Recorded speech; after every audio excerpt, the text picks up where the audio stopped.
எழில் சூழ்ந்த இடத்துல வந்து பார்த்தீங்கன்னா இது அமைஞ்சிருக்குதுங்க. இந்த ரோடு பாயிண்ட்லேருந்து இந்த வேலி போட்டிருக்குது பார்த்தீங்களா, இந்த வேலி ஃபென்சிங் அமைச்சிருக்கிற ரோடு பாயிண்ட்லேயே வந்து பார்த்திங்கன்னா நம்மளுக்கு ஒரு 250 அடி வந்து பார்த்திங்கன்னா பஞ்சாயத்து ரோட்டு மேலேயே வந்து பார்த்திங்கன்னா நிலம் அமைஞ்சிருக்குதுங்க. அந்த தென்னை மரம் வச்சுருக்கிற வரைக்கும் பார்த்திங்கன்னா இந்த லேண்ட் அமைஞ்சிருக்குதுங்க.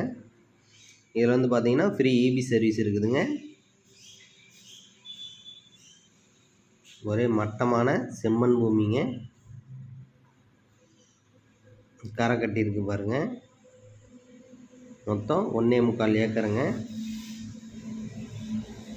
இந்த நிலம் எங்கே அமைஞ்சிருக்குதுன்னு பார்த்தீங்கன்னா சேலம் மாவட்டம் காடையாம்பட்டியில் பெத்தேல் பாலத்துக்கு பக்கத்தில் அமைஞ்சிருக்குதுங்க.